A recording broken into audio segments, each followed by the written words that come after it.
And welcome everyone to another exciting adventure on the energy that surrounds us. I'm your host, Michael, and thank you for joining us in our beginning of season 4. And tonight's episode, I want to share in full transparency one of the topics I have been waiting for years to have a guest to talk about. So I am super excited about it. Plus, she does have some other experiences to share that I am super excited about seeing from her bio. So I am so blessed and honored to have this guest on. And we have been having great conversation backstage. And I realized I made one faux pas. I forgot how to ask to pronounce her last name. So I'm hoping I pronounced this correctly.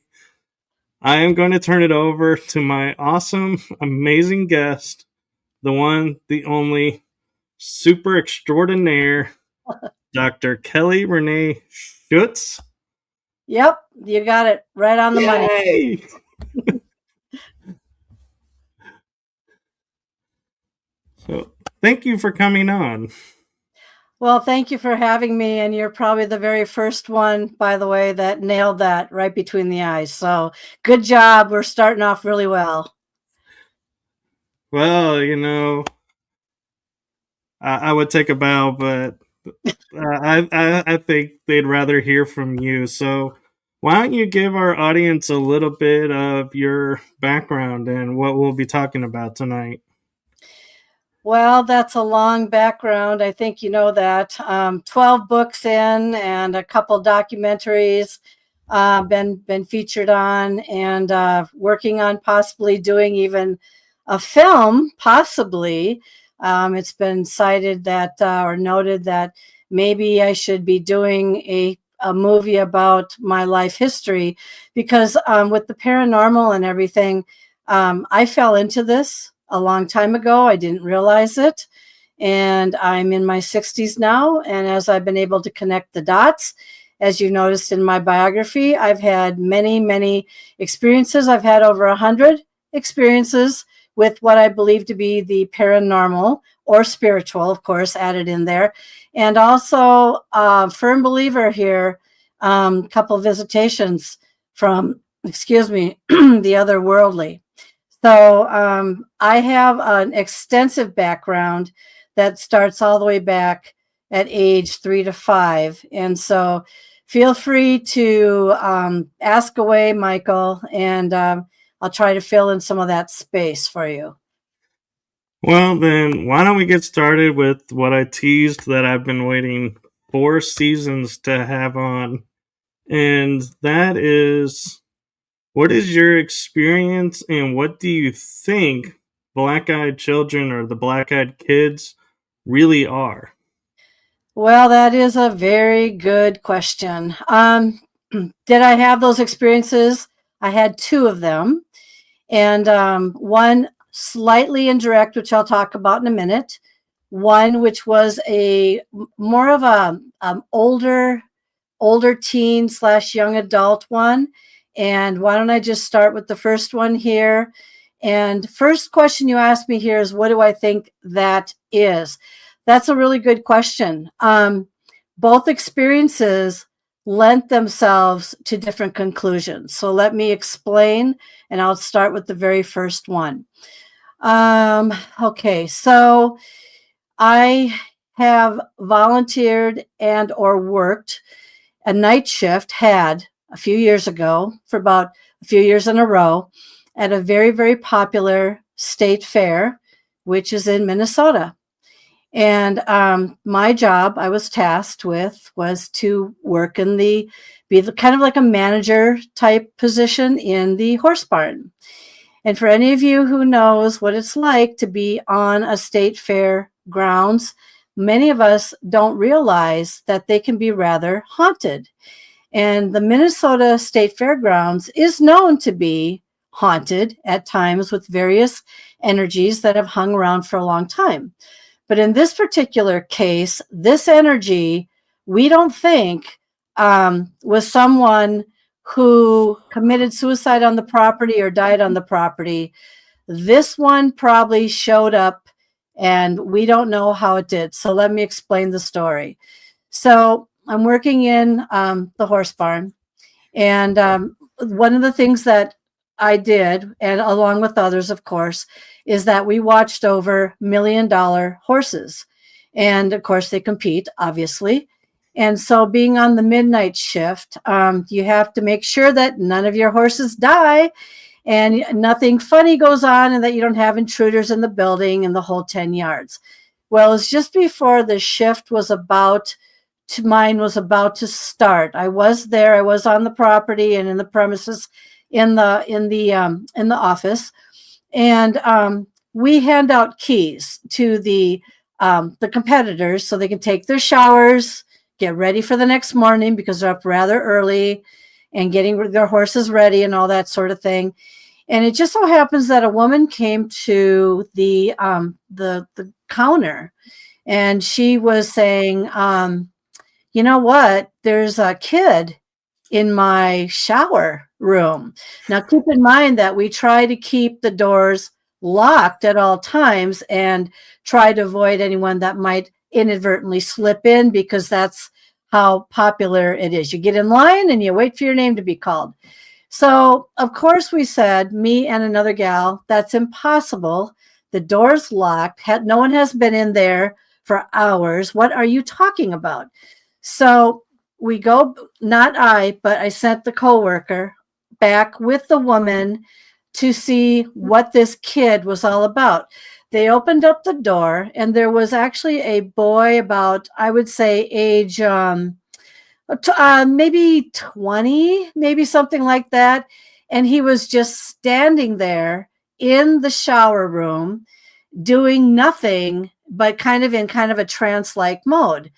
And so that kind of freaked them out initially, and they asked him to come out. All right. So he comes out, and they have him positioned. They brought him around to where the office was, and there was a pillar. And he was standing by the pillar with his head down like this. Okay.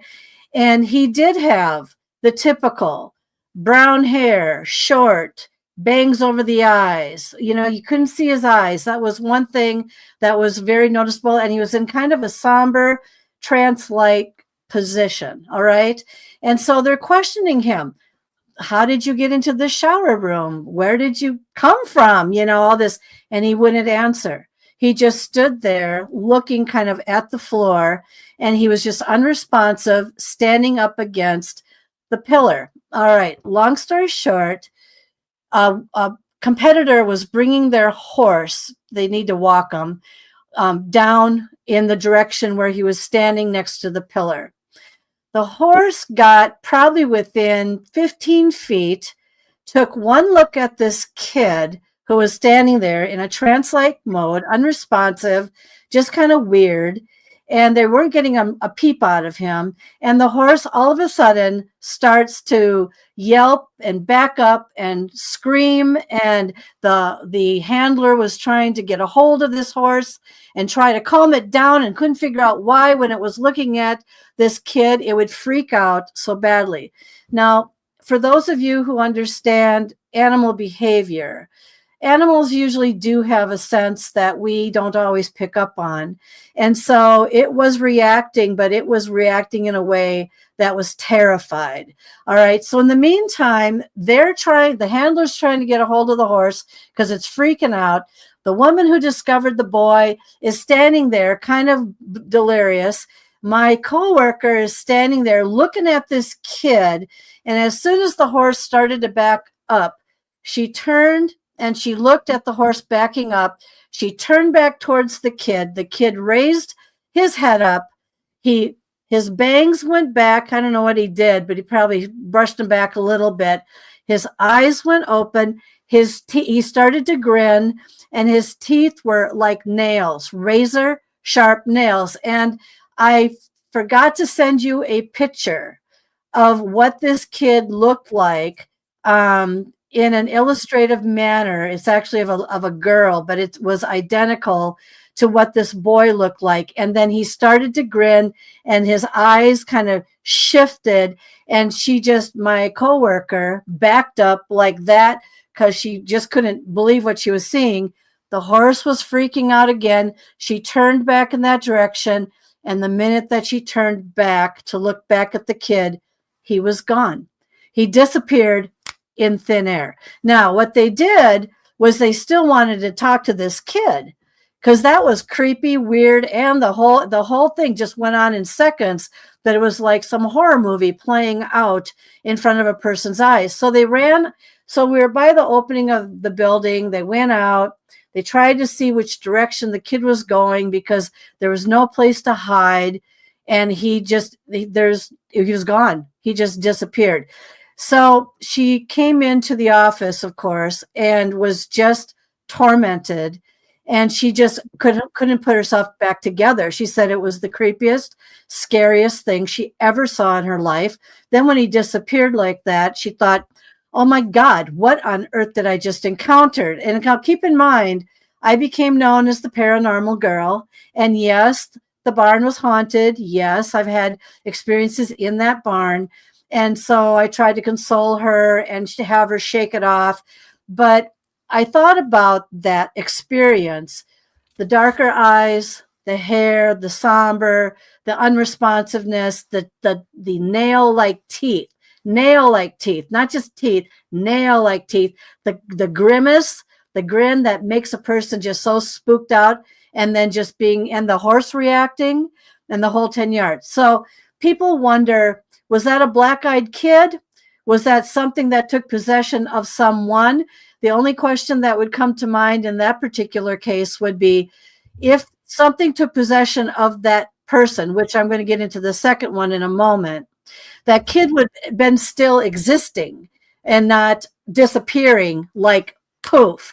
And how he ended up in the shower room, we'll never know because the door was locked. We didn't have anyone go in there for hours, and he was just standing in there still unresponsive. We have no idea how that all occurred.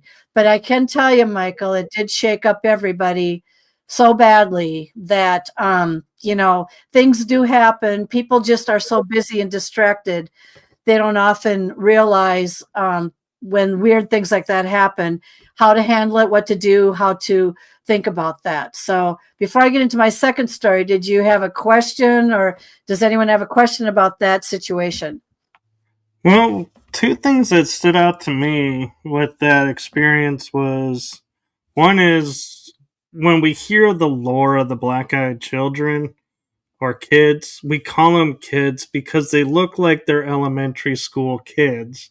So the fact that he was in his 20s has gotten me unnerved because I'm like, crap, do these kids come in all ages now? Do we need to keep an eye out for, new terms for? Yep. Yes, that's exactly right. You're brilliant. That's exactly correct. Because now I'm going to tell you the one that I went face to face with, which to this day, it's interesting when you're go ahead. Go ahead. Before you get to the second one, the one thing I wanted to ask, that the second thing that stuck out in my mind is he's in the bathroom shower. So did he know somebody was going to be coming and was waiting for them? Or did he just happen to end up in the showers, manifested there? Or what was there before? Nothing. So, yeah, those were the backup questions that I had, was like, wait, why is he in this particular area? What was there? Who's he waiting for? Mm-hmm.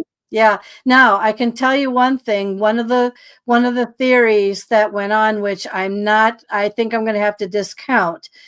There was across the road, there's the cattle barn.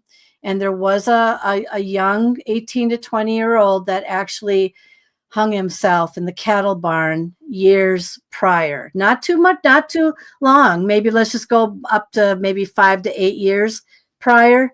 So he committed suicide in the cattle barn, and he was a young kid.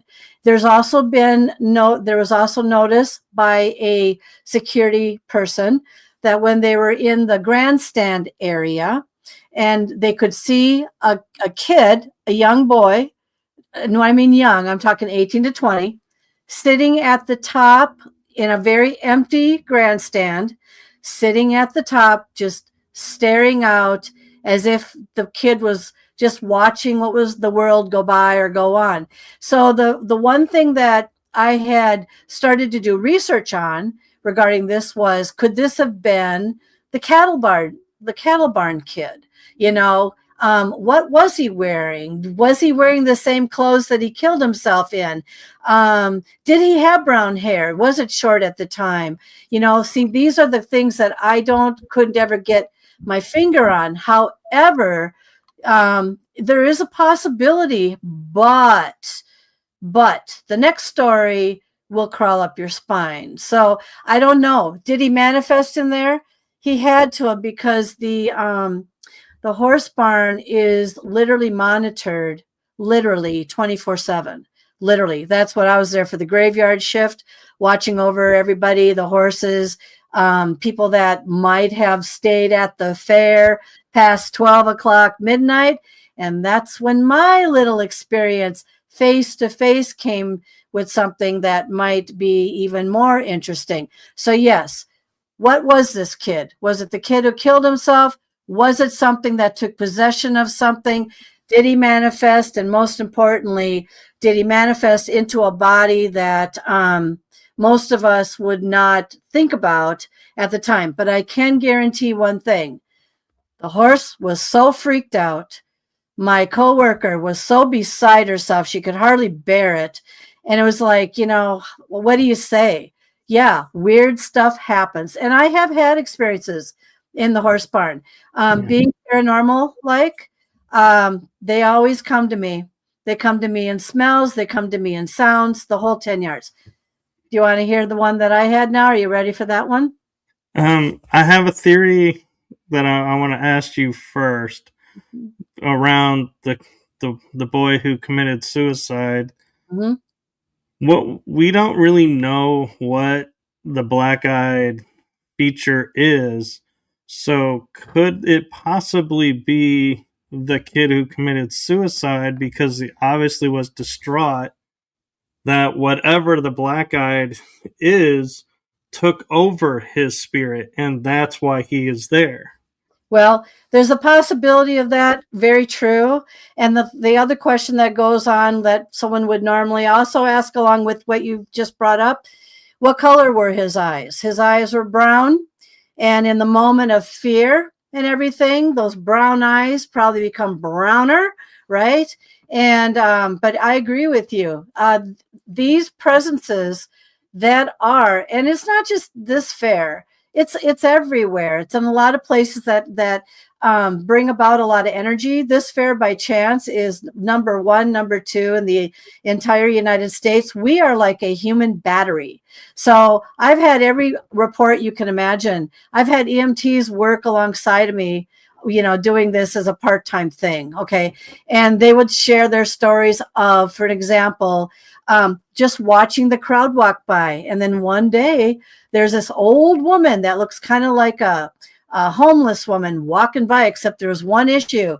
She had no legs. Okay. So she's floating by. All right. And he's like, oh my God.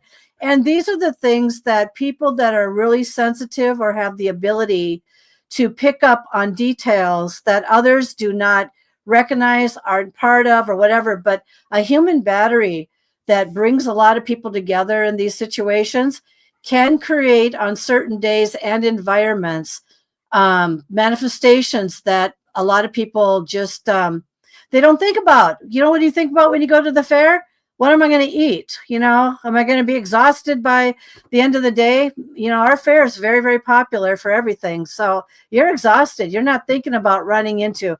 I did do some research once. I did find out that, well, if this is true for theory, in about 100 to 200 people in a group like that, let's say you're walking down an alleyway or whatever, there's usually 2 in that group that could be apparitions of some sort. But people don't know this. I mean, I've walk along all kinds of people. You don't look and go, are you a ghost? That kind of thing. No. But that's what the theory kind of can goes with these big groups and crowds, that usually in a big crowd, there's usually a couple that are hanging about and enjoying. We got a woman. There's a woman that was at the bandstand, and she died, but she would always be seen sitting in her seat, watching a performance, always, every single year, same seat, every single year. And that came from somebody who was also as sensitive, who recognized and could always pick this up. So lots of really interesting things. So sorry, a little off track, but I was just trying to bring out the human battery experience here. Oh no, and I'm excited to hear this second experience. Okay, so after the first one occurred, I thought that was going to be the end of weird stuff happening in the building. No, it wasn't weird. This one is even weirder. All right. So I'm by myself, in the office and doing my thing. And we have undercovers that do come in. They go through the whole fair to find the ones that want to sleep under the buildings at night or sleep here or there or whatever. And they got to fetch them and get them out of there, get them out of the fairgrounds. And so they came in. They usually slept in the horse barn, very safe place to sleep. And one of the undercovers came up to my window and he says, "We got a problem." And I said, "Oh God, why did I have to be here and have the problem, right? What's the problem?" He says, "We've got an intruder." What do you mean we have an intruder? Now, keep in mind, this is after midnight, about 1:30 in the morning. The fair is closed. Everybody should be out. The people that are still drunk and they're fetching them to try to get them out, or hiding under the buildings and hiding in front loaders, you name it, they're hiding everywhere. They're finding them and getting them out of there. Okay. But it just so happens that this night it was raining cats and dogs. And I mean raining cats and dogs. Okay. So he's the undercover comes up to me and says, "We have a problem." I said, "Oh, what's the problem?" "We had an intruder." "How do you know he's an intruder?" He goes, and he's talking really weird. He's talking really weird. Like, what is he saying to you? Okay, so I'm still there. He comes into the office. This is the undercover. And he starts to say these things like this. "I'm sleeping in the aisle over there. Yeah, it's roped off. It's in a horse aisle. It's roped off. So, and I'm sleeping in this chair.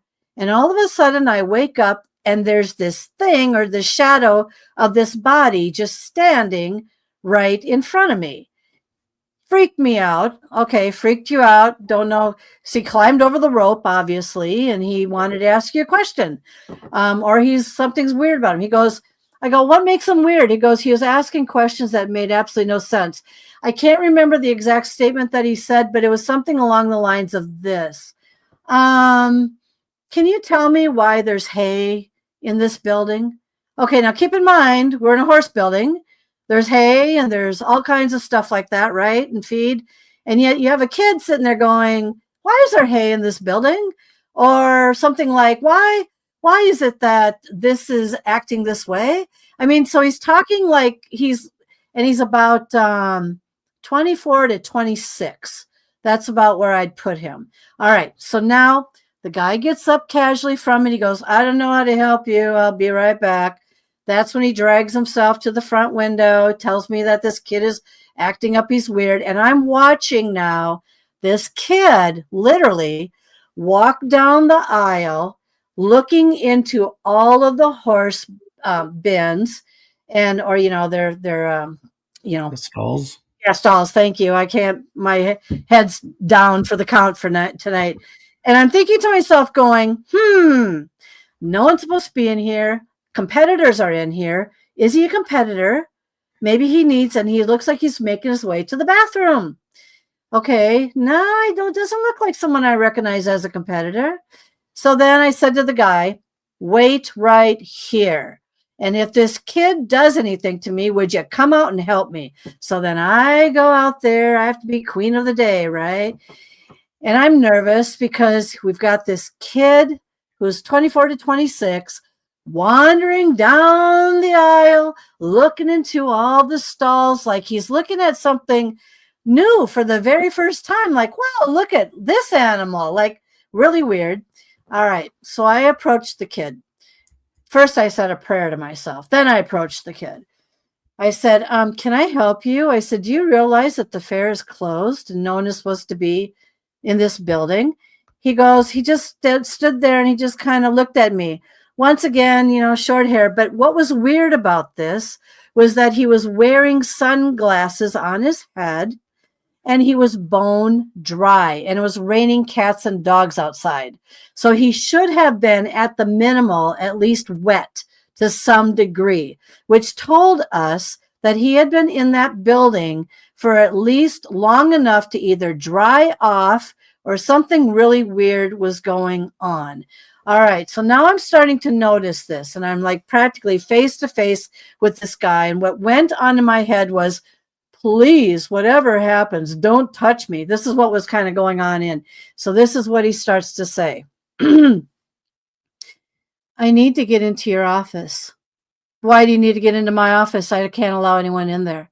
I need you to invite me into your office. I need you to bring me into your office. Why do you need to get into my office? There's no reason why you have to get into my office. No one's allowed in there but me. No, I need you to my friends are going to show up and pick me up somewhere here. Oh, really? It's 1:30 in the morning. The gates are locked and closed. And so I'm telling myself, holy crap, I'm standing face to face with a black-eyed something, because that's the language that the black-eyed kids use. I need you to invite me to get into your office. Please let me into your office. No. So it got really weird. So the undercover starts to walk out of the office and he's walking toward us. And I'm looking at this kid. I'm trying to smell if he's got alcohol on his breath, if anything is coming out of him. I'm looking at his eyes and I'm like, holy crap, I just don't turn black. That's all I kept thinking to myself is don't turn black. And I kept thinking to myself, sunglasses, bone dry, asking weird questions. This kid is under some kind of unusual possession, or if not possession, he's under something. All right. Something has taken a hold of him. So the undercover comes up and I said, oh, hi. Yeah, no, we're just chatting. Yeah, no problem here. I said, you wait right here. I'll be right back. Okay. So I bring the security or the undercover kind of back a little bit. And I said to him, call the cop, make it quiet. We need to sting this guy, get him out of here. He is off his rocker. I don't know what planet he's on, but he's not from this planet. So in the next 10 minutes, he got the cop to come through the back door. I explained it to the cop. The kid wasn't supposed to be in there. He kept asking to come into the office, blah, blah, blah. I dragged the kid down to a bench to have him sit down, literally just calmly. The cop car went around and blocked him. And it took the cop literally over 15 minutes to convince the kid to get into the cop car. But then I figured out where the kid came from. It had bugged me and bugged me and bugged me. So right next to the horse building is the carnival. The carnival people are not allowed. They're not allowed to leave the carnival area. They're not allowed to go into any building. They're not allowed to wander off. They're not allowed anything. And I don't exactly know what happened, but my friends are going to come and get me. Can I come into your office? I need you to invite me in, all this sort of thing, right? And then I realized what I was looking at. Years ago, I used to win stuffed animals for sick children at hospitals. And I was very competitive on the Midway. And this kid used to run the carnival water balloon stand.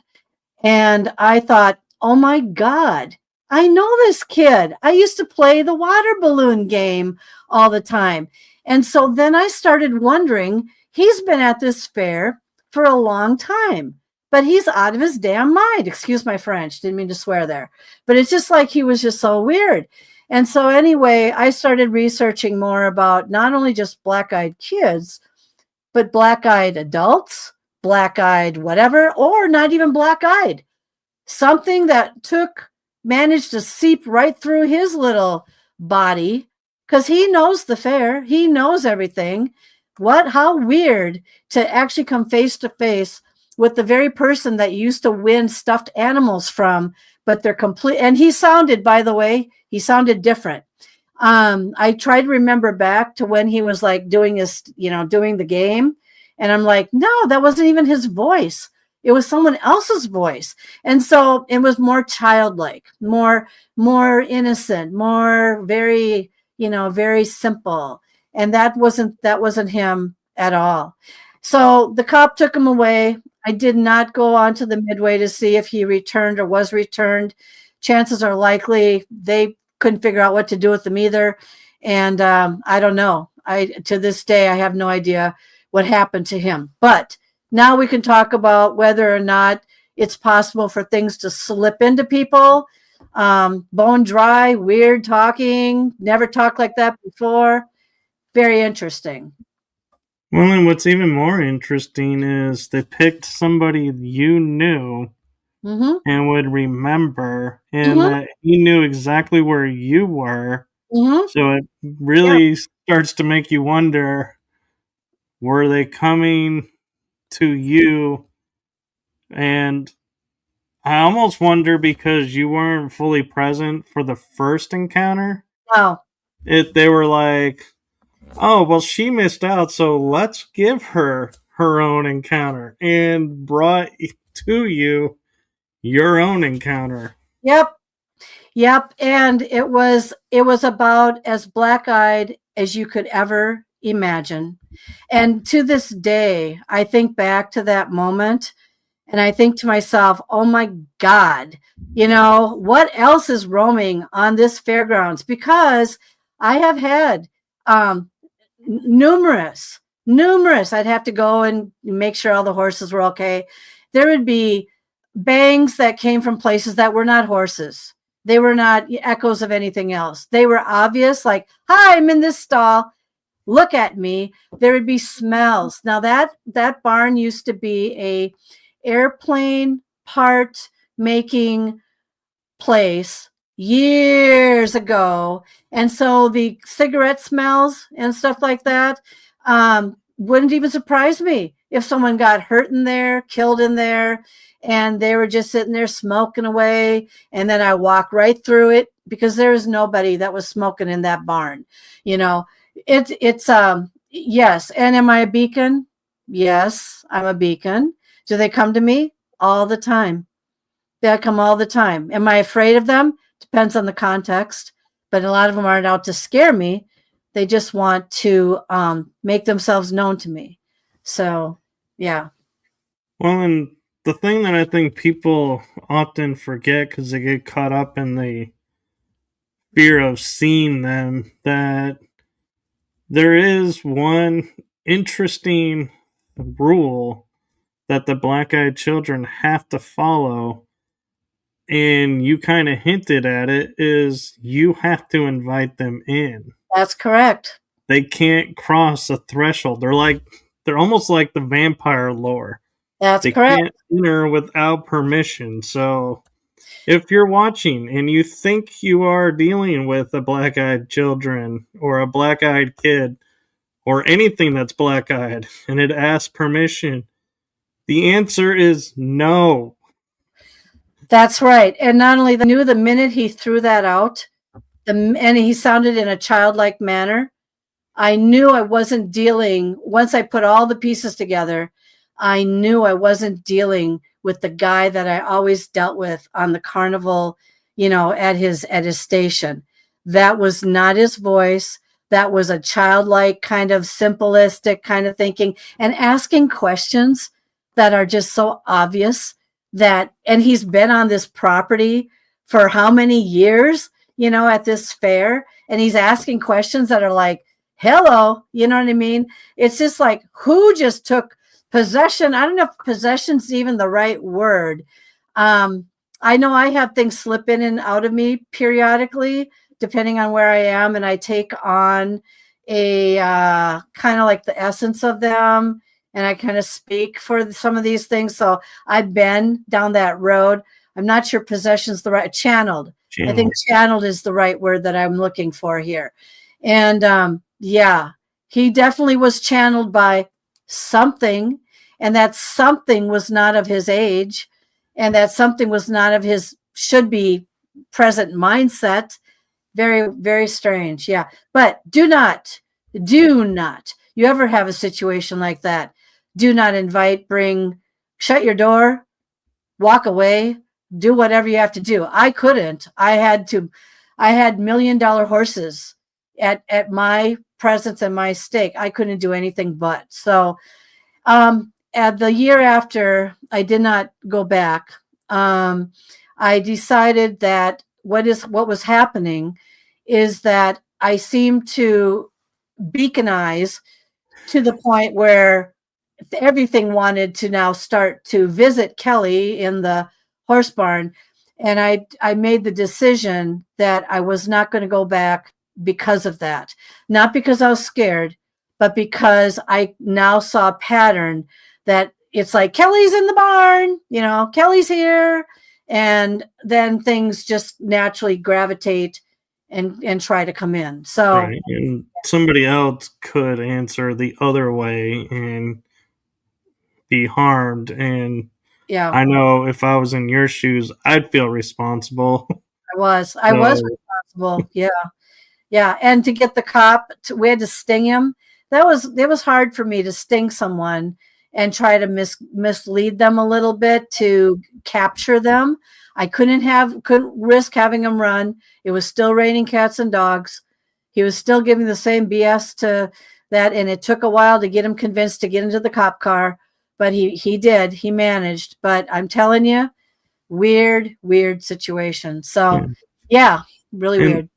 That was the other thing that caught my interest with both experiences. Is one was in the rain, which we all hear is the telltale sign is when it's raining, they're going to show up. Yeah. But the first experience was no rain. No rain. And so it's like, that's like those moments where as an investigator, you're like, do we have to throw the playbook out because everything is starting to fall apart in this book? And how do we defend against something that is now defying all the known rules that we think they're supposed to be following? So, well, one of the things too that you bring up is the playbook. I always thought black-eyed kids were young, from 13 to maybe 17, or even younger. Could even be younger, 4 to whatever. But the black eyes would give them away. I had no idea that whatever this thing was that sounded black-eyed to me and had the language, completely the language of black-eyed, completely down to an art. He didn't do that on purpose. He was serious. And so that's what the playbook, I don't know what is really inside of a black-eyed kid.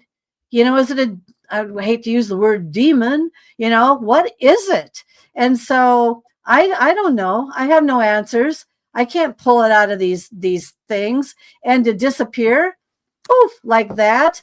And they're gone, and the horse freaking out and all that sort of thing. Animals are pretty good when it comes to their radar too, so the word that keeps coming to my mind is mimic. Is either it was mimicking a black-eyed, or the black-eyeds are mimics. It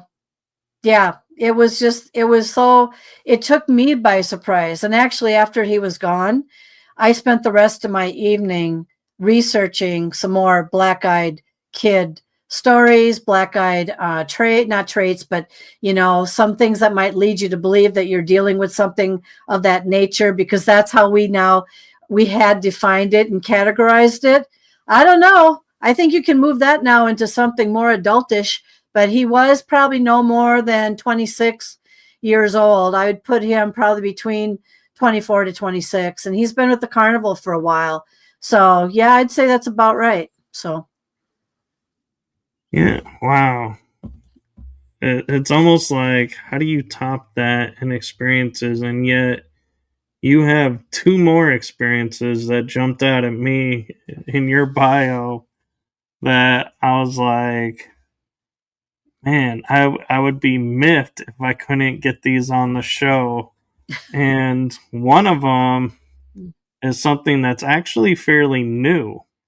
And that is almost getting ran over by a driverless car. Yep. Just as you hear it, everybody. So let me tell you the short story of that one. So my husband and I went to Belgium and the Netherlands a few months ago over the summer, and this actually evolves to another piece, which I think you'll find interesting. So we went to visit his uncle who served in World War II in the Hitler War, and was fighting against the Hitler and his group. Okay. And so we went to visit his uncle in the Henry Chappelle Cemetery. There's like 9,000 soldiers in there from all over. And so let's start there, because this is where it gets kind of weird and interesting. All right. So I'm talking to the headstone, and this is the second visit now that I've had with his uncle, my husband's uncle. And at the point that we were going to leave, I put my hand out on the tombstone, and I actually sizzled, like electrified, like shock, like boom, like that. And I thought, oh my God. And so my husband was about a block away at this point. And I said, oh, I just had a shock. I was trying to tell him to stop so I could say, oh my God, your uncle's thing just shocked me. All right. So we left there. I was explaining to my husband, I just got stunned by his uncle. I said, maybe he was actually there today. I said, I don't know. This was our second visit. We went the next day to a World War II museum in the Netherlands, Arnhem. And Arnhem is well known for that war. He didn't fight in Arnhem. He fought somewhere else. And basically, in a nutshell, we went through the museum, and there's thousands of artifacts in there. We got to what they call their gift shop, which is nothing more than a shop of things that he purchased from the opposition a few years back, and he put them in a case and called it a gift shop, and my husband and I, just before we were about to leave, we were looking at this case, and my eye caught this harmonica. And it's just like, why am I looking at this harmonica? This is so weird. All right. Anyway, I bought my husband said, don't buy that. And I said, I don't know. I said, I've got to buy it. It's telling me to buy it. I don't know why. It's telling me to buy this harmonica. I don't know, but it's from the opposition. I know. It's so weird. And then I looked at the storekeeper and said, I do have to fly back 8 hours, to the United States. Hopefully the plane won't crash, and ha, that kind of thing. Well, out the door I went with this harmonica, and I just couldn't get my hands and my eyes off of it. All right. Next day. So first we have the sizzle at the tombstone. Then I'm mesmerized and I'm taken back by this harmonica by the opposition. And so I've got this and all this. Okay, we are in Brussels, walking down the corridor, and we were turning around to go back to the hotel for just a moment when all of a sudden I heard like a yelp. All right. And to my left, there's a hotel, and anyone who's been in these places know how tight there's no room for cars. Anyway, there were two cars that resembled taxis and one that was approaching. And so I heard this yelp. And so I looked to the left, and this guy was trying to get into this car. The door was open, but the car was like jolting, and then it started to rev. rum, rum, rum. And I thought, what the heck? And so I'm looking at this and going, the car's revving, but he's not inside of it yet. And there was two women, I think, also inside of it at the time, and they weren't revving it. It was just, that's what was going on. So now the car starts to move. Now keep in mind that I'm in the path of the nose of the car, and in front of it was I'll call it a taxi or an Uber. There was a car sitting in front of it. Rum, rum. And so the guy is like holding the door, trying to get in, and it starts to move. And then what it did is he's holding on to it. He's now being dragged. It hits the back end of the car in front of it, kind of like it took on a human personality, and kind of like it was like, get out of my way. You know, it was like a get out of my way kind of thing. It was so weird. And I'm watching this and I'm seeing the guy, and he's screaming now, and the thing's room. And then it hit what sounded to me like about 85 miles an hour. I'm going to stick to that because it was really revved fast. And then it shot off like a rocket right at me. Now, I was in the path. My husband was right in front of me by a foot. I was behind him. I'm noticing this. Everyone else is behind or in front. And here's this car, and it's like it wanted to run me over. It was like it had a human personality and a mind of its own. And so what I heard when it was like he was screaming, he was being dragged, the thing revved really loud. It was shooting off. I heard in the back of my head, run. And something pushed me, and I pushed my husband, and we went to the side of a wall, and the thing smashed at full speed into this historic building that was like, on the other side of me. Literally cracked the entire window, literally bent the building. Can you imagine the expense? I yelled before it hit the wall, don't look, it's going to explode. Don't look. Okay, so what happened then? 4 airbags went off. Boom, boom, boom, boom, just like gunshots. Boom, boom, boom, boom, smash, rum, and it just silence. And of course, then everyone's all, they all run because they didn't know what the heck happened. The man actually managed to get into the car as it smashed into the building. And so they were checking on him. 2 women got out. They were all frantic, the whole 10 yards. I turned around and I said, what just happened here? I said to my husband, that thing took on a human personality like it wanted to kill me. Anyway, I ended up in a movie because of this, by the way, everyone. But anyhow, but it gets even more interesting. It did not end up in the papers. They kept everything out. It was completely quiet, but gets interesting now. So we're all shaken up. My husband and I get on a hop on bus just to try to shake it off because we couldn't function after the fact. I just sat there and said, oh my God, I just had something that had no driver try to run me over. All right. So then let's fast forward 2 months. When I was at the grave of my husband's uncle, I said to him, I don't know if I'm ever going to be able to come back and see you again. I wanted to wish you well. I wish we could take you back with us. I really wish I knew how you died, where you died, and the whole 10 yards. Right now, as I speak to you, God is my witness. Nobody knew the questions I asked of his uncle. My husband received from an unknown person, but he gave his name, of course, in an email 2 months later with a folder of his uncle. How he died, where he died, what he died with, what he was wearing, all these artifacts, this and that, what his dad picked up at the time back in the States, et cetera, et cetera, et cetera. How he was buried actually twice. And my husband was all shaken. He said, I don't know this man. I said, nobody knows that I asked these questions. And this folder with all this information came to answer my questions. And if you remember, I sizzled and I asked these questions.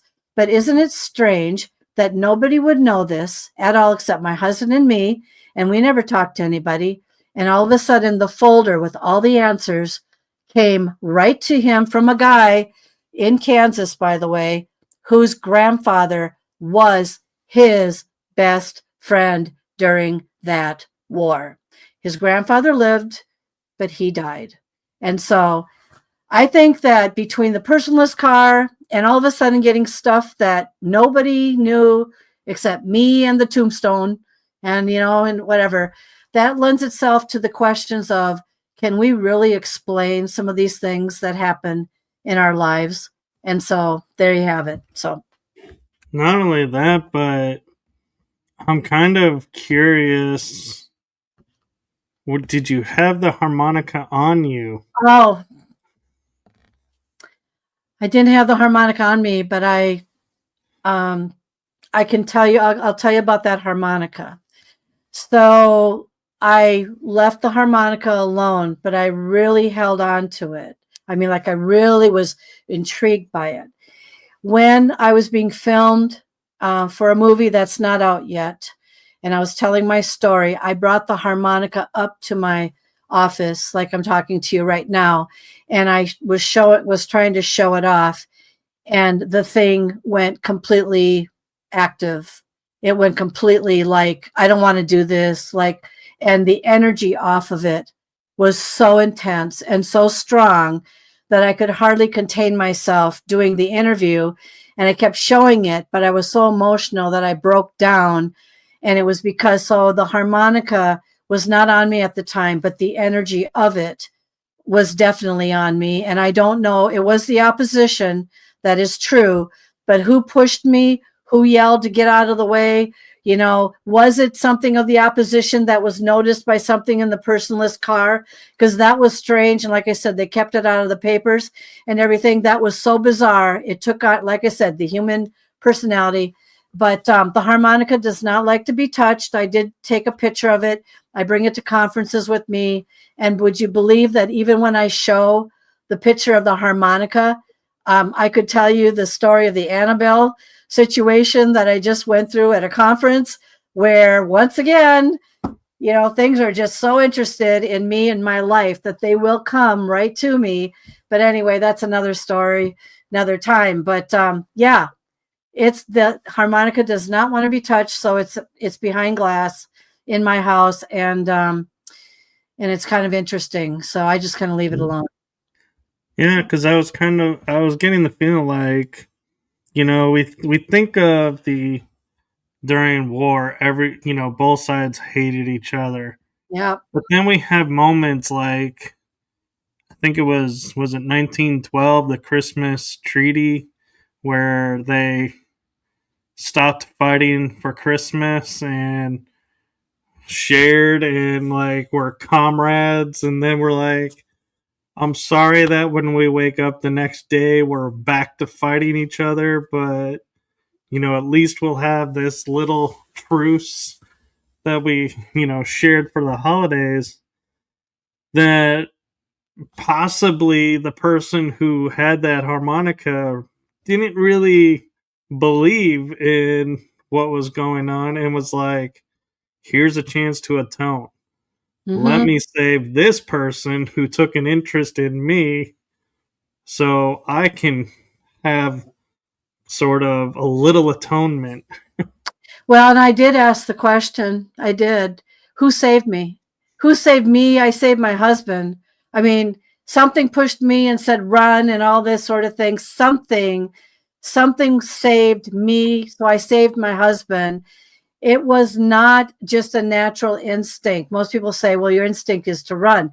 No, it wasn't. I was too immobilized watching this guy being dragged by this car and with nobody in it, and he couldn't get in there. It was like, and watching it take on such a human personality. That's the thing that people can't believe. There's only one other person I know of that has had a truck or something attempt to run her over. That was Lorraine Warren.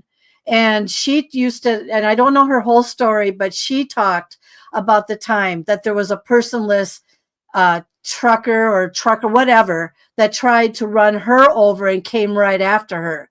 And then when I shared my story, someone brought that to my attention, and it's very interesting. So yeah, very interesting. That is, and we're actually 4 minutes from the hour. Do you have time for one more? Mm-hmm. Oh, yeah, I have time. This one is something that is rather unique, and I don't know if you actually get asked about this a lot. And that is the mantis bean encounter. Oh, yeah. Okay.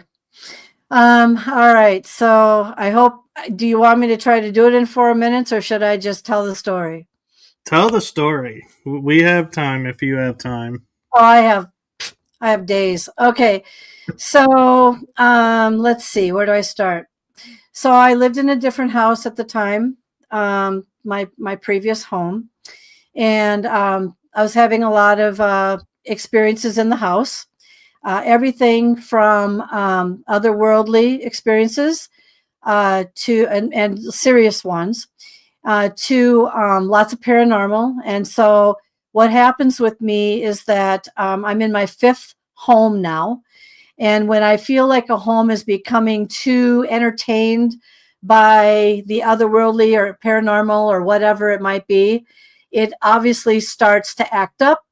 And I say, it's time for me to leave and go. So I built the house that I'm currently in right now to try to explore whether or not I'm causing this stuff or whether or not this stuff remains to still come to me. And the answer is it's still coming to me. Let's go back to what happened that day. Was in my office. I'm a workaholic. I was in there till about 2 a.m. Decided to give it up, for the night, went to bed. Probably was not in bed more than 10, 15 minutes when all of a sudden, didn't hear anything, but I certainly smelled something. And it was kind of a wretched, perfumey, musty type of smell. And it's just wretched. Okay. And I turned over and I looked at my husband, who was sleeping intensely at the time. And I said to myself, I need to talk to him tomorrow about what shampoo he's using or whatever, because it is absolutely ungodly. I'm sorry, guys. I'm sorry. You're always going to get the rap. All right. Never a woman smelling awful, only the man. Okay. So anyway, so I put the covers over my nose because I couldn't stand it. It's horrible. All right. But didn't see anything. But keep in mind, I have had otherworldly experiences in that bedroom that I know of. Okay, so anyway, next day I get up, it's like, drag yourself out of bed, go to the bathroom. And I looked in the mirror, and right here, right where my hand is, upside down, long fingers, but one was very crooked and very prominent crooked, was an embedded purple reddish handprint. And I looked in the mirror like that, and I thought, oh my God, where did that come from? So I just immediately started walking downstairs, and I went to my husband and I said, there's a handprint on my body. And he just looked like, I didn't touch you.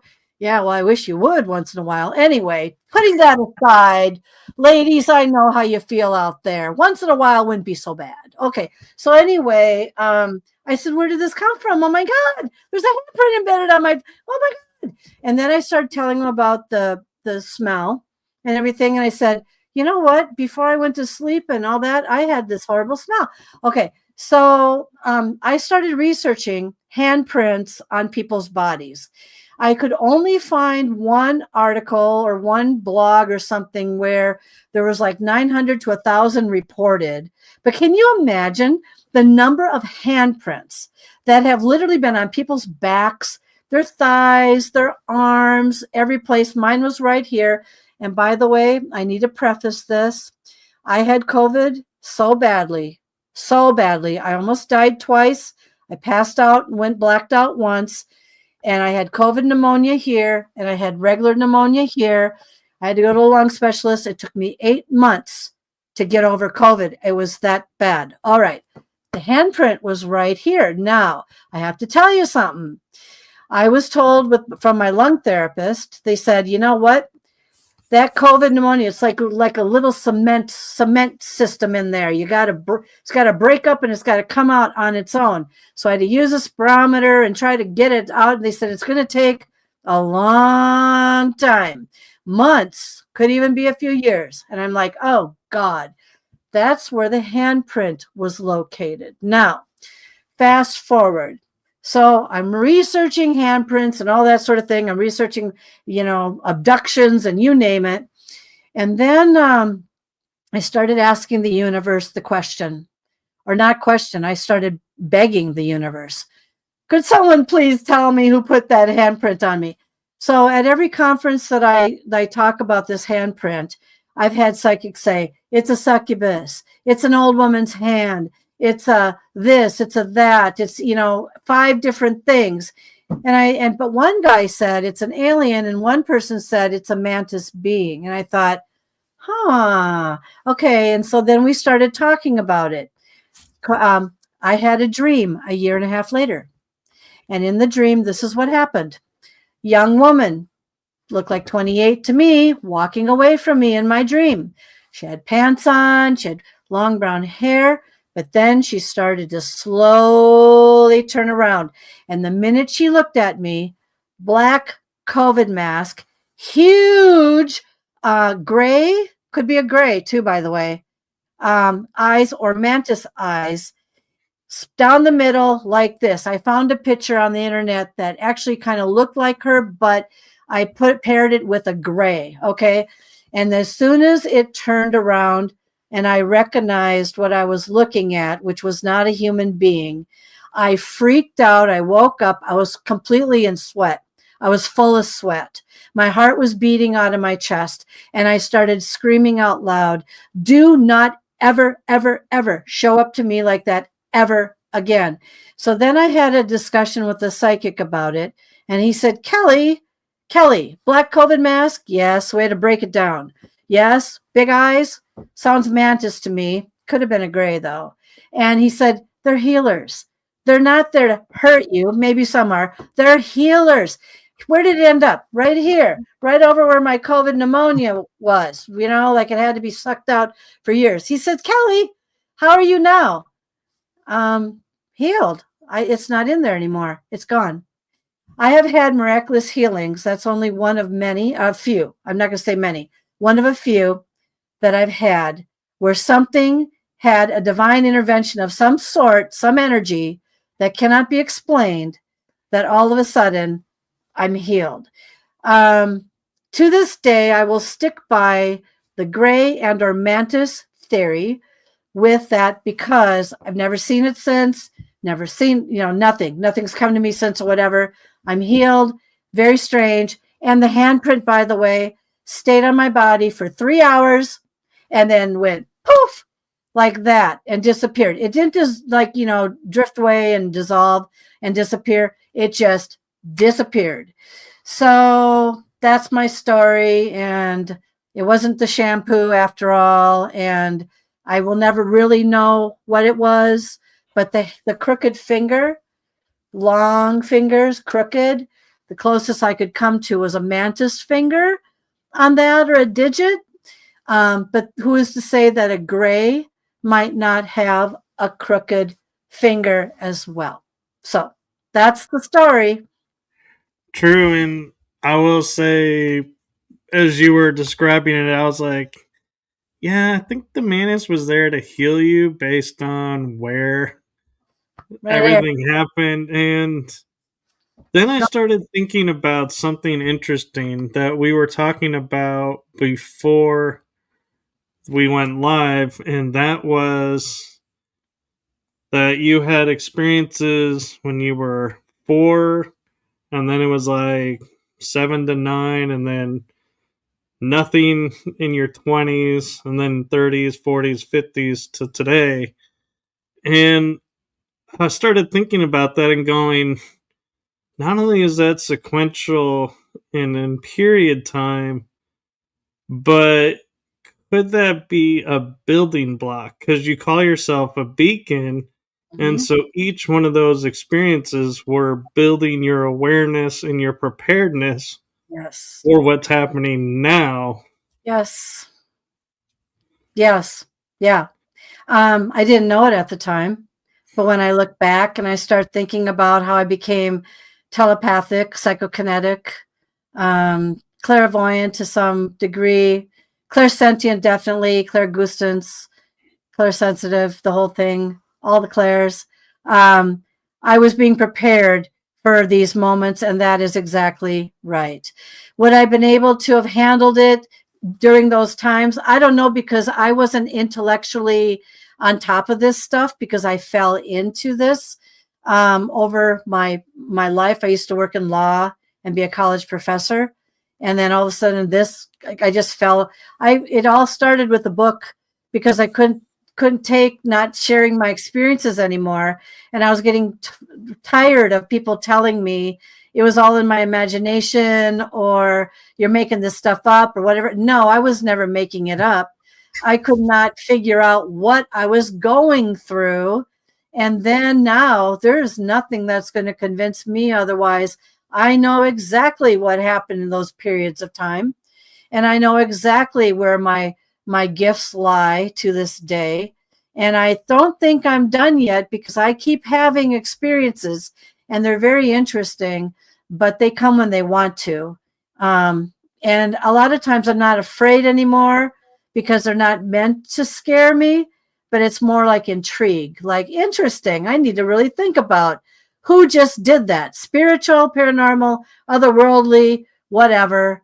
What did that? And to try to fill in the extra piece. So, And one thing other that I noticed when I heard your verbiage in the Mantis story was I think you knew it was there to help without knowing it, because yeah, most people, when they see or sense something present, they say, "Get out. You're yeah, not welcome here." Your response was, "Don't show yourself like that again." right. Like, wait a minute. That's kind of an inviting statement. And if you were like freaking out, why are you inviting it back? Mm. Well, the thing is that I was so terrified. When I woke up, I was surprised, full of sweat, right? It's like, oh my God. Now, a woman would say, oh, you're of the age, you're having a hot flash. That was not a hot flash. Okay. I know the difference, for God's sakes. I've been around long enough. But I will tell you, I was terrified. Other things that have happened in there, I have woken up in that same bedroom and without my clothes on, and down at the end of the bed and sitting nicely on a chair.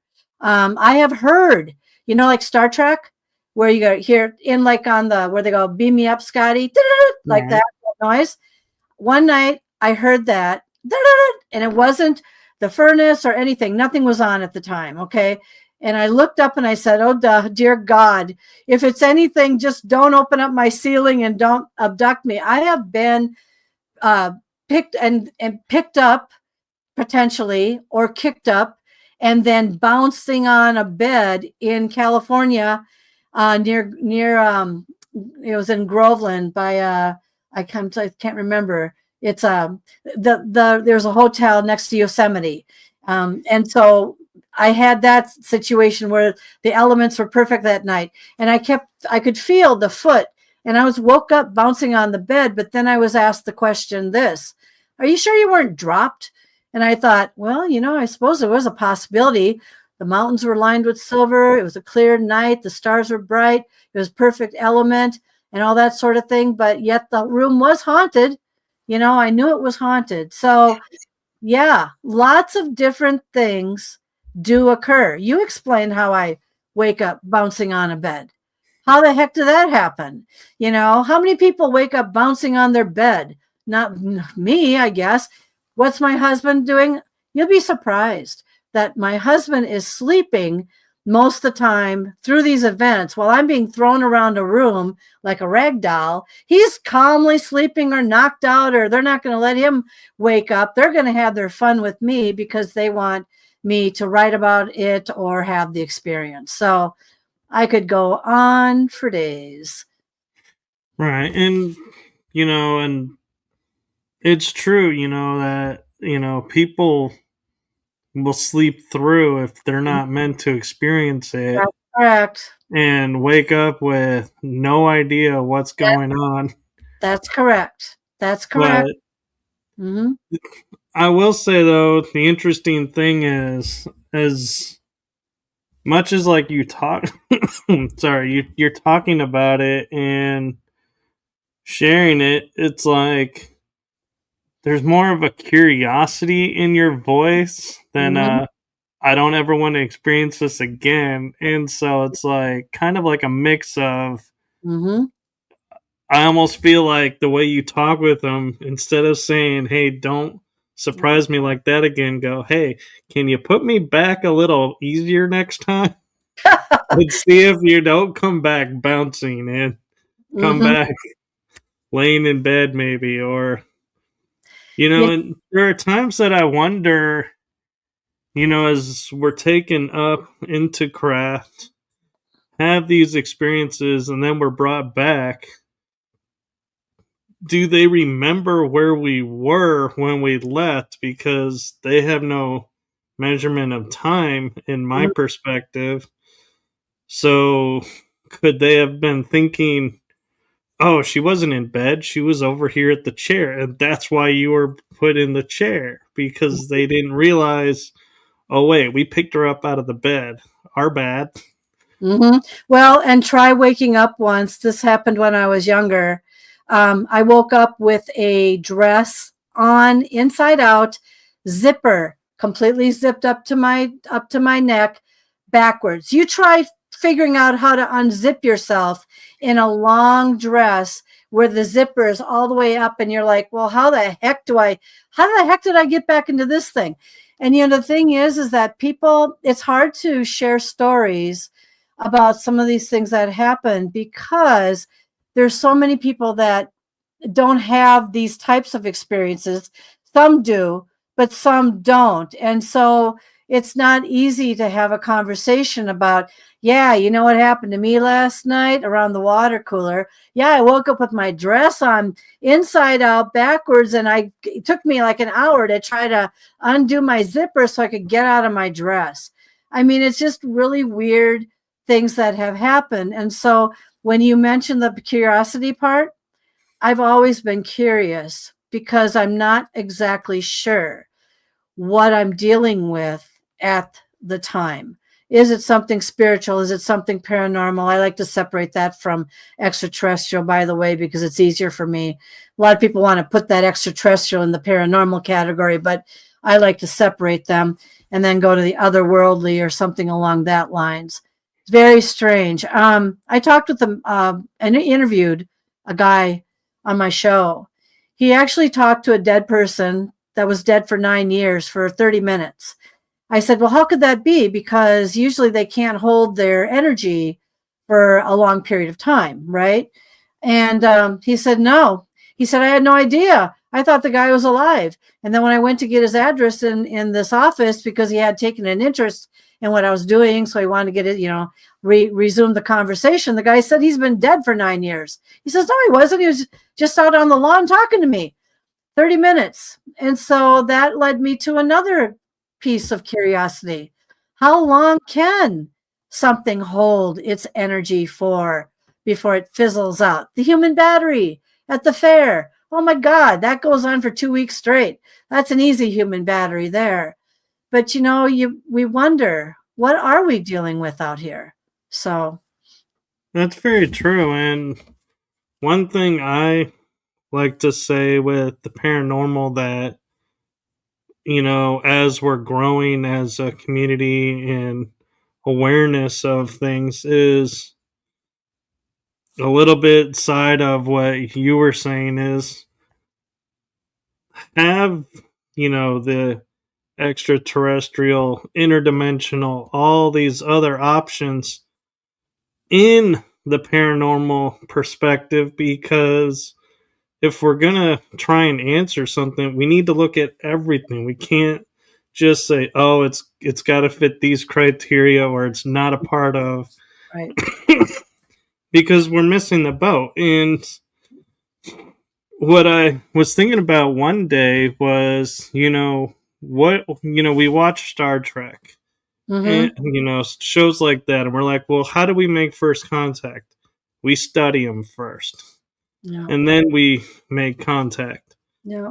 Well, who's to say the ETs aren't doing that, and the shadow beings or, apparitions that we see that don't make sense?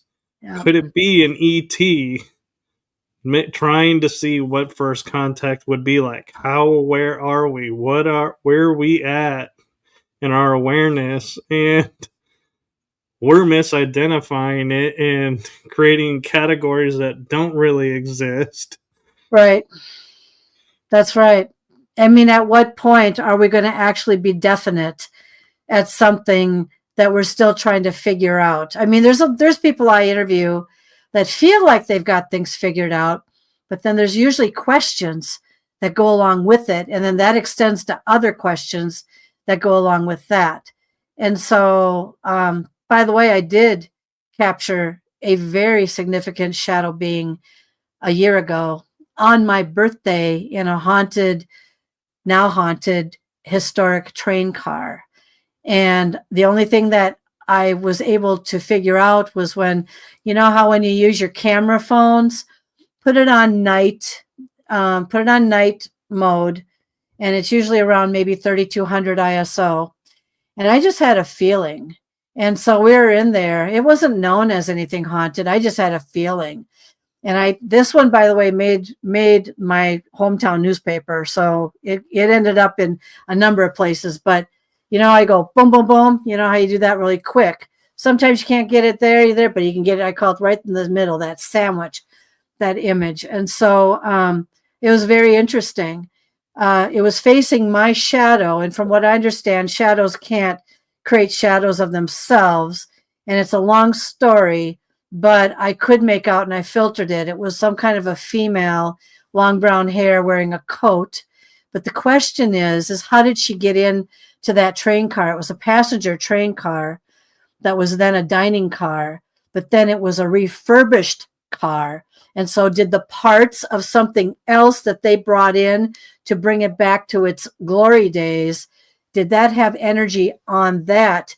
And it was brought into that car. So there was questions even beyond whether or not it was ever there or if it was residual. It was another perfect night, by the way. It was clear. It was starry. It was perfect, for the elements. But, there are questions with that too. Can energy, yes, travel from places or pieces into other places and then now haunt it because it's part of that piece? I don't know. It's interesting. It is. And it raises the interesting point of, there are paranormal investigators who like to say, well, this spirit is stuck here. And I'm like, it's energy. Yeah. How is it stuck here? Is it in a room of mirrors? In which case, yeah, it could be stuck because that's a trap. Yeah. Or if it's just open space, I'm like, how's it trapped? Energy can go where it wants. It's choosing to be here. It's not stuck. Yeah. And I don't know. What's your perspective? Do spirits actually get stuck, or is that a misinformation? No, there was a mirror in that hallway, but I don't know what the age of it was. I know that silver-lined mirrors have a tendency to absorb and can take in some of this energy better than some of these newly created mirrors, although that's what I've been told. I'm not sure if that's fact. Are they stuck? I'm not sure. When that gal or whatever it was showed up in the hallway, I wasn't expecting it. I knew if something felt off in the hallway, it was pitch black. That's why I put my thing on night mode and I started click, click, click, click, click to see if there was something in there. And when I captured it, my heart, this is the other thing I can tell you about investigating. Just because you've had, like me, 100+ experiences from this to that or whatever, doesn't mean that you don't still become scared and taken back and frightened at what you captured. Because when I captured that, I was shaking going back into the other area where my husband was, and I said, here, look at this. My God. And I have been in this field forever, and yet I still get frightened. And so it's hard to say about energy, whether sometimes it's residual or the elements and things line up just right, so it allows them to manifest in some way, or if they're hiding in the mirror. I don't know where the mirror came from, you know what I mean? But it was in the hallway, and that's a good place. They like to go in and out of that mirror. People don't realize that. So I'm not a big fan of mirrors anymore. Yeah. You know, because it seems like they're portals to something. So I've had that. So, yeah. Well, if you ever want to research mirrors, Myrtle's Plantation I can talk about that one. A famous mirror that it's mercury glass and has been replaced 8 times. Yeah. And in the exact spot, the handprint appears. Yeah. That mirror... yes, you just hit it. I was waiting for you to say that. I was on a tour. We were told that mirror's not even period to that house. They got it at a garage sale, or one of 8 times. They get them at garage sales. They get them from somewhere else. But it is interesting about that handprint or that image, you know.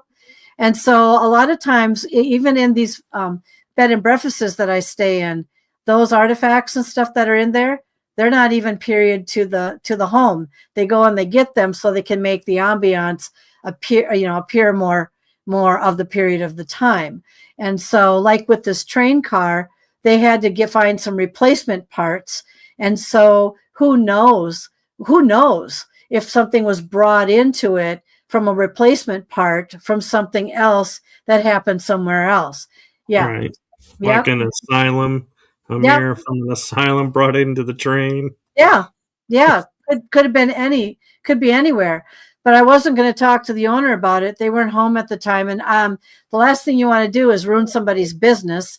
So, because if people are afraid of that, people either go to that and they're very popular, or people are afraid of that and they don't want anything to do with it at all.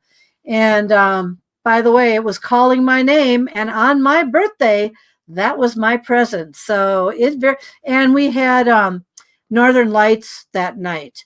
And so that's why when we're talking about energy and things really lighting up and everything, the conditions were right for some type of manifestation, but I wasn't expecting that at all. But it's a remarkable capture. So it is. And talking about phone cameras for a second, I just had a thought pop in my head, because we're trained as investigators. You take at least 3 photos in sequential order. Yeah. But camera phones now have burst mode. Yep. So is it better to use the burst mode or to still do the 3 individual pictures? I did both. When I can answer that also from another perspective. When I started out with I call it the sandwich effect, I used a disposable camera. Click, click, click, and was able to capture things on a high ISO film. Did a disposable camera. That was years ago. And that's when I started learning about orb energy and stuff like that. And so I think anything that's manifesting and the right place, the right time, whatever, not everyone's going to capture the same thing. Could my husband have used his phone and captured the same thing? I can answer that too. I used to be a professional wedding photographer, and I'm still a professional photographer. If you have a filter on your camera or your cameras, some of those are going to filter out some of that type of stuff. You got the dust and this and that and whatever, and the droplets. Okay, very good at picking that up. But there's some things that aren't dust and droplets and this and that and whatever. And sometimes the filter and on your camera or whatever it's made of can also filter those things out. So my husband, if he would have taken pictures like that, I would bet you he would have captured probably nothing. Right place, right time. I don't know. What are your thoughts on that? Yeah, I think it's interesting because there's timing in the three photos where, the phone processes it, stores it, and says, okay, we're ready for the next one. So there is time for whatever's going by Yeah. to appear or not appear in the three photos. But then I look at burst mode and it's like you're taking 30 photos in like a second. And so if it's in the middle photo, are you going to get it in the burst mode because you're getting 30 images of the first photo? Mm-hmm. Yeah. So is that a benefit? I don't know. It creates a quandary because you're like, how many burst photos do you need to equal these three? Now that's a good point. And also along that lines, not always will you be successful. I think there's a lot of elements that have to line up. And yeah, I'm used to doing the click to the click. I don't think I had the burst once. And yes, I agree with you. All you get is the same image 30 times in a row. And it's like, well, that got nothing, right? But it's timing, right? So I don't know. Yeah. I do the click, click, click, hoping that if something's going to show, that my timing is such that I can get it. You know what I mean? So Yeah. And then real quick, do you think Apple inventing the motion photo was a benefit or a hindrance to the paranormal? I think that's well, considering things that, are you talking in terms of making a still picture all of a sudden be able to move and turn to somebody and smile and do whatever? I'm referring to, like, say I was to take a photo of you right now, you would be still to the photo, but when I look at the photo, you're actually moving. Yeah. Yeah. I did the AI thing. Actually, they were promoting this thing on Facebook or something. And for some reason, I think they grabbed the picture from my Facebook or something like that. And so I actually watched myself what they did with it. And I about laughed my head off. Sometimes these things don't do a good service of anything because you really don't want to sit and make a moment that really never occurred. I mean, I'm a someone who believes in being authentic for the moment. And here you have these two people sitting there, and then all of a sudden they're looking at each other, or they turn to each other and they start kissing each other.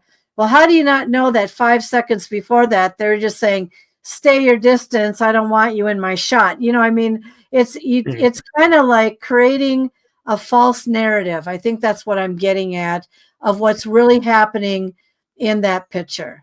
And so I don't like the idea, especially when I saw what they did with my still face. I'm like, oh yeah, right. I don't look like that with my side view, not even close, very interesting though. Unfortunately, the way it's going right now, it seems like unless there's a kibosh on it in some degree, it's going to actually probably cause some interesting issues in the future if it hasn't already. So, yeah, I agree. And so thank you for your coming on and for your time and sharing everything with us. Yeah. And we'll definitely have to have you back on because, like you said, there is so much more that we could delve into. But before I say goodbye to everybody, do you want to promote your books and anything coming up for you? Well, sure. You can find my books on Amazon. I would say the best books right now that are out is Phenomena and Unexplained Happenings. That's the one. And Haunted Life. And then there's also Manifestations and Message Received. Those 4 books are my top sellers. And they've got lots of stories, lots of insight, lots of questions and all that sort of thing. And if you really want to look me up to a larger degree, go to my website, www.paranormaluniversalpress.com. whodunit.com, and you'll get a good look at what my life started out so simple, and now look at how it's evolved to a point that who knows what's next. So, but thank you for having me on. Actually, it's been really fun. Yes, and before I cut to the outro and say goodnight, I want to say from my heart and the heart of my shows, thank you for what you're doing for the community, not just the paranormal, not the extraterrestrial, but all of them, because it's seen and your sharing is making a difference. So thank you. No, thank you. I can say the same back. Thanks so very much. This night has not disappointed. I think I even was wowed more than I thought I would be, and your experiences just were like, wow, not what I expected. I kind of had an idea, but it was so much more. And so thank you, and I'm glad we created a space where you could share it more openly and not just be like, okay, it was A, B, C, and try to get through everything. So thank you. No, thank you. Believe me, there's plenty more where that came from, and interesting ones too. So, as I said to you before, I don't think you have a dull story. well, I don't know.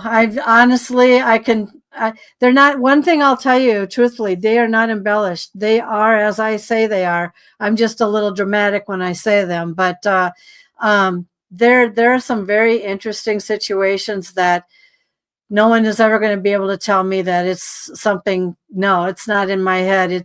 I live this, and maybe I will have a movie made of me at some point. But I have to be real creative and real interesting, And how would you condense your entire life down to an hour and a half to 3 hours movie? Oh, I'd have to have sequels, I'd have to have a series. And what's happening in her world next, right? Yeah.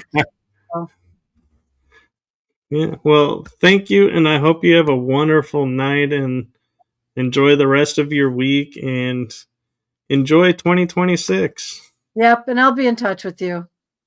I look forward to it, and thank you. And with that, we are going to say goodnight, everybody. Yep. Good night. Thank you. Thank you.